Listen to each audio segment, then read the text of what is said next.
The period between 1918 and 1939 represents a crucial, complex chapter in human history. These 2 decades, famously known as the interwar years, were far from a time of global peace. Instead, they formed a volatile interval between 2 devastating conflicts. This era was a tapestry woven with political instability, economic hardship, and profound social change. Within this intricate web of events, the seeds of an even greater global catastrophe were meticulously sown. Understanding this period is essential to grasping the origins of World War II. World War II was not an isolated incident that erupted spontaneously. It was the tragic culmination of unresolved issues, deep-seated grievances, and calculated aggressions. Many factors contributed to the conflict. The forces that ultimately ignited the deadliest war in history were steadily building. They were shaped by international decisions, domestic struggles, and the rise of dangerous ideologies.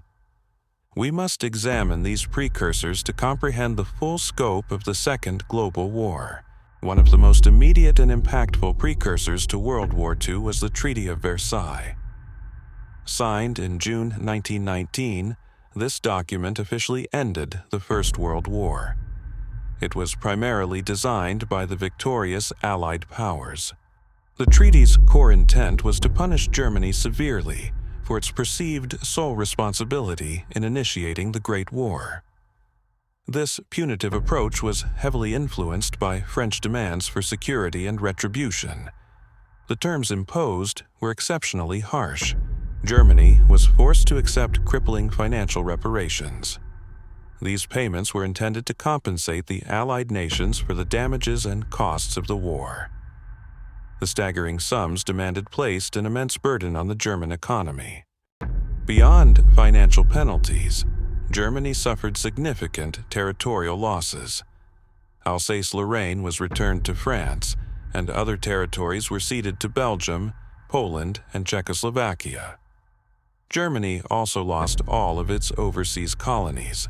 The treaty severely restricted Germany's military capabilities. The German army was limited to 100,000 men, and its navy was drastically reduced. The country was forbidden from possessing an air force, tanks, or submarines. European peace. However, they were viewed by many Germans as a national humiliation and an assault on their sovereignty. The War Guilt Clause, Article 231, specifically held Germany and its allies responsible for the war, fueling deep resentment. This combination of economic strain, territorial dismemberment, and military emasculation fostered widespread anger and bitterness among the German populace. The treaty was perceived as a diktat, a dictated peace rather than a negotiated settlement. The economic hardships created by the reparations, exacerbated by the global downturn, became a fertile breeding ground. It allowed extremist ideologies to take root and flourish. Nationalist groups capitalized on public discontent. They promised to overturn the treaty's injustices and restore Germany's national pride.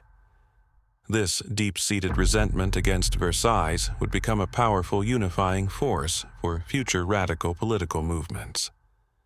It set the stage for a period of extreme instability. The fragile post-World War I global economy was dealt a crushing blow by the Great Depression. This severe worldwide economic downturn began with the Wall Street crash of October 1929. Its effects rippled across continents. The Depression exacerbated many existing post-WWII issues, especially in countries already struggling with reconstruction and reparations. It created a global economic crisis that transcended national borders. Millions of people lost their livelihoods. Industrial production plummeted, international trade collapsed, and financial markets spiraled downwards. This led to unprecedented levels of unemployment in virtually every industrialized nation. Factories closed, and farms failed. Widespread poverty became a stark reality for countless families. Governments struggled to respond effectively to the crisis, often implementing protectionist policies that further hindered global recovery. This economic despair bred significant social unrest. Protests, strikes, and political instability became common occurrences. People lost faith in traditional democratic institutions and capitalist systems. They became increasingly receptive to radical solutions and promises of quick recovery. The climate of desperation and instability was profound. This atmosphere was particularly acute in countries like Germany, already reeling from war debts and the Versailles Treaty's punitive terms.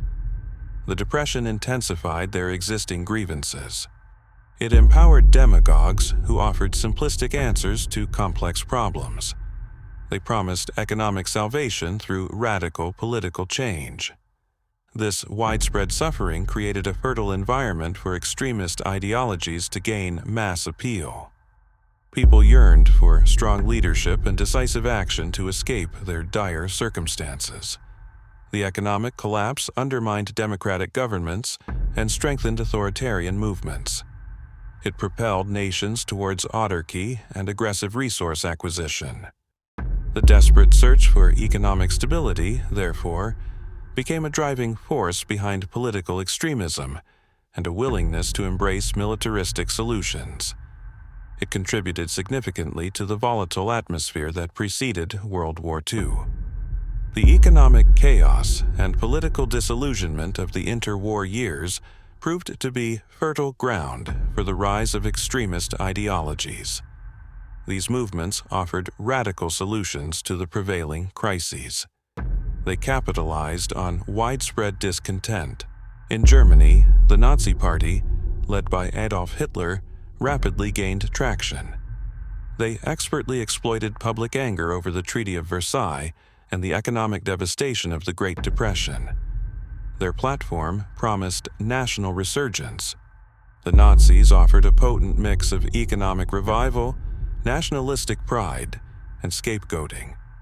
They blamed Jews, communists, and other minority groups for Germany's problems. This provided a convenient target for public frustration. Hitler's charismatic rhetoric and the party's organized propaganda machine resonated with the disillusioned populace. He promised to restore Germany's honor and power on the world stage. His ascent to power in January 1933 marked a critical turning point. Once in power, the Nazis swiftly dismantled democratic institutions and established a totalitarian regime. They began rearming Germany in violation of the Versailles Treaty. This aggressive nationalism became the cornerstone of their foreign policy. Meanwhile, in Italy, Benito Mussolini and his fascist party had seized power earlier, in 1922. Fascism, with its emphasis on state control, militarism, and nationalism, offered a blueprint for other authoritarian movements. Mussolini pursued an aggressive foreign policy, aiming to restore Italy to the glory of the Roman Empire. His expansionist ambitions were evident in the invasion of Ethiopia in 1935. This action demonstrated a clear disregard for international law. Across Asia, Japan was also driven by aggressive nationalism and a desire for regional dominance. Facing limited natural resources and a growing population, Japan sought to establish an empire. It aimed to secure access to vital raw materials.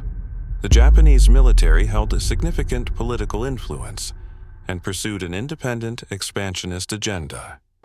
Their drive for resources and regional hegemony led to a series of aggressive actions. These actions destabilized East Asia. The invasion of Manchuria in 1931 by the Japanese Kwantung Army marked a significant act of aggression. Japan established a puppet state, Manchukuo, defying the international community. This signaled a clear shift towards militarism. These examples illustrate a global trend toward authoritarianism, extreme nationalism, and expansionist foreign policies. These ideologies rejected diplomacy and international cooperation in favor of brute force and territorial acquisition. The immediate aftermath of World War I saw the creation of the League of Nations. This international organization was intended to prevent future global conflicts. Its primary goal was to promote collective security and diplomacy. However, the League of Nations proved largely ineffective in fulfilling its ambitious mandate. It lacked its own armed forces and relied on the collective will of its member states to enforce its resolutions. This often led to inaction. The League failed to enforce international law effectively against aggressive nations. When Japan invaded Manchuria, the League condemned the action but took no meaningful punitive steps. Japan simply withdrew from the League. Similarly, when Italy invaded Ethiopia, the League imposed economic sanctions, but these were weak and poorly enforced. They failed to deter Mussolini's aggression. The League's inability to prevent these acts of war signaled a growing disregard for peace. These failures demonstrated a fundamental weakness in the international system. Aggressive powers learned that they could act with impunity. The League's credibility was severely damaged, undermining its capacity to maintain peace. In response to the growing assertiveness of Germany, Italy, and Japan, Britain and France adopted a policy of appeasement. This approach aimed at avoiding another major war.